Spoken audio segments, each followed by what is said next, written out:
తాకట్లో ఉన్న మీ బంగారాన్ని విడిపించి ఆ రోజు ఆన్లైన్ రేటుకి కొంటాం. Sharma gold company. నమస్తే, వెల్కమ్ టు సుమన్ టీవీ. నేను మీ షుకూర్. ఎన్నికల హామీలో భాగంగా అన్నదాత సుఖీభవ కార్యక్రమానికి మన సీఎం రేపు వేరేపాలెం వచ్చేస్తున్నారు.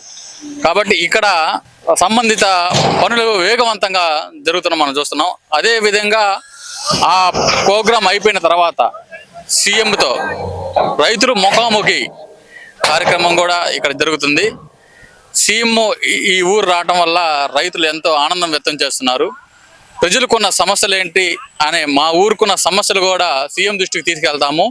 సీఎం అయిన తర్వాత మొట్టమొదటిసారిగా దర్శి నియోజకవర్గం వేరేపాలెం రావడం అనేది మా ఊరికి ఒక పెద్ద వరం అని చెప్పేసి రైతులు భావిస్తున్నారు. పొలాలకి వెళ్ళడానికి రోడ్లకు సార్, రోడ్లకి మరి ఇబ్బందికరంగా ఉన్నారు రైతులు. ఇంకా ఊరు డెవలప్మెంట్ కోసం సార్ గవర్నమెంట్ నుంచి మా పెద్ద బడ్జెట్ అవసరం లేదు సార్. మా గ్రామానికి ఒక చెరువు ఉంది సార్. చెరువు 200 ఎకరం చిల్లర ఉంటుంది సార్. సో అది 400 ఎకరం చిల్లర ఉంది సార్. సో అది వచ్చేసరికి సొసైటీ కింద ఉంది సార్. ఆ సొసైటీ కింద తీసేసి మా గ్రామ పంచాయతీకి సబ్మిట్ చేస్తే సో గ్రామానికి చాలా అమౌంట్ వస్తుంది సార్. దానివల్లే సో గ్రామం ఆటోమేటిక్గా డెవలప్ చేసుకుంటాం సార్. ఆ అమౌంట్ తోటి శ్మశాన వాటిగా బాగా కబ్జా చేస్తున్నారు సార్. సో అది కూడా మేము సీఎం గారి దృష్టి తీసుకెళ్లి సీఎం గారి ద్వారా మేము నెరవేర్చుకొని కోరుకుంటున్నాం సార్. సీఎం గారు మీ ఊరు రాబోతున్నారు, మీరు ఎలా ఫీల్ అవుతున్నారు? చాలా సంతోషం వ్యక్తం చేస్తున్నాం సార్. మేము మా చిన్నప్పటి నుంచి కూడా ఎప్పుడు సీఎం గారు మా ఊరు వచ్చిన దాఖలాలు లేవు. మొట్టమొదటిసారి అసలు చంద్రబాబు నాయుడే మా ఊరు రాలా. ఇంతవరకు ఎలక్షన్ మూమెంట్లో కూడా చంద్రబాబు నాయుడు మా ఊరు వస్తున్నందుకు చాలా సంతోషం ఫీల్ అవుతున్నాం. దాని తోడుగా సీఎం అయిన తర్వాత సీఎం హోదాలో వస్తున్నందుకు ఇంకా సంతోషం వ్యక్తం చేస్తున్నాం. మా ఊరు ఏదో పుణ్యం చేసుకున్నట్టు వరంలా ఫీల్ అవుతున్నాం మేము. అదే రైతులతో మీ ఊరు వాళ్ళతో ముఖాముఖి ఉంది. రైతులకి ఎటువంటి సమస్యలు ఉన్నాయి? రైతులకి ఎటువంటి గిట్టుబాటు ధర సార్. ముఖ్యంగా ఈ సంవత్సరం పొగాకు వేసుకొని బాగా ఇబ్బంది పడిపోయాము. ఆ గిట్టుబాటు ధర సారే పెద్ద మనసుతోటి ఆయన కొనిచ్చాడు యాడ్లు పెట్టి సొంతంగా. అదే విధంగా కొనసాగించాలి. మాకు కొంచెం గిట్టుబాటు ధరలు వరికి ప్యాడీకి కానీ శనగకి కానీ మొత్తానికి గిట్టుబాటు ధరలు కల్పించాలని కోరుకుంటున్నాం. వైఎస్ఆర్ ప్రభుత్వం ఎప్పుడు కొనలా. వైఎస్ఆర్ ప్రభుత్వం యాడ్లు పెట్టి ఎప్పుడు కొనలా. చంద్రబాబు రైతు బిడ్డ కాబట్టి, రైతు ఇంట్లో పుట్టిండు కాబట్టి పొగాకులను ఇబ్బంది పడకుండా 8,000 10,000 చేసి కొన్నాడు. జగన్ రైతు బిడ్డ కాదు, ఎప్పుడు కొనలా.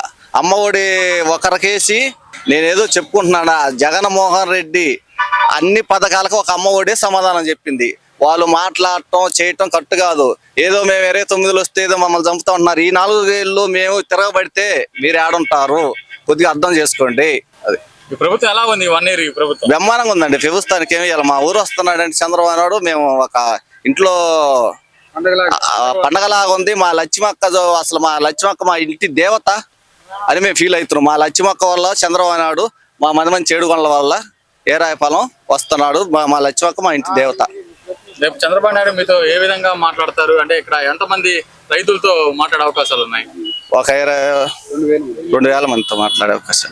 ఆంధ్ర రాష్ట్ర సీఎం గారు ఇక్కడ రావడం మా ఊరు ఎప్పుడో చేసుకున్న శుక్రవారం అంటారు. సో మా గ్రామానికి అయితే మా గ్రామంలో అందరూ ఒక పండగలాగా ఒక పెద్ద ఫెస్టివల్ లాగా జరుపుకోవడం మేము చేస్తున్నాము. మా ఊర్లో ఉన్న ప్రతి ఒక్క కార్యకర్త కానీ నాయకులు కానీ గ్రామ ప్రజలందరూ కూడా 2 రోజుల నుంచి నిద్ర లేకుండా బాబు పర్యటన కోసం వస్తున్నారని ఎదురు చూస్తూ ఉన్నాం సార్. ఎలాంటి ఏర్పాట్లు చేశారు బాబు గారికి? మీరు బాబు గారికి ఘనస్వాగతం పలుకుతాం సార్ ప్రజెంట్. సో ఇప్పుడు దాని గురించి ఇక్కడ అంతా ల్యాండ్ సారం చేస్తాం సార్. రేపు బాబు గారి చేత ఇక్కడ వరిగూర నాటించే అవకాశాలు ఉన్నాయని. అవును సార్, ఉన్నాయి సార్. ఇక్కడే సుబ్బారావు గారు చేయండి సార్. ఇక రైతు ముఖాముఖితో మీతో మాట్లాడే అవకాశాలు ఉన్నాయి. అవును సార్. మీకు ఎటువంటి సమస్యలు ఏమైనా ఉన్నాయా? మాకు రైతులకు సంబంధించినటువంటి సమస్యలు ఉన్నాయి సార్. మనకి 3 phase కరెంట్ ఉంటుంది సార్, వాటర్ సమస్య సార్, పొలాలకు వెళ్ళే రోడ్ల సమస్య సార్. సో మా ఊరికి వచ్చేసరికి గత వైసీపీ గవర్నమెంట్లో బ్రిడ్జ్ ఒకటి ఆపేశారు సార్. అది దగ్గర దాపుగా ఒక 8 గ్రామాలకి రాకపోకలు బాగుంటుంది జరుగుతుంది సార్. ఒక 20 కిలోమీటర్లు షార్ట్ కట్ సార్ రోడ్ అది. సో దాన్ని ఒక రైతు వల్ల అది ఆపేశారు సార్, ఒకే ఒక అతని వల్ల. అది కంప్లీట్ అయితే మేము అనుకుంటున్నాం సార్. అది కంప్లీట్ అయితే మా 8 గ్రామాలకి రాకపోకలు మంచిగా ఉంటాయి సార్. రేపు మీ సీఎం ముందు ఎన్ని పెట్టబోతున్నారు? పెట్టబోతున్నాం సార్. అవును సార్, అవును. అందరూ అడగాలి అనుకుంటారు సార్ ప్రతి ఒక్కరిని కూడా.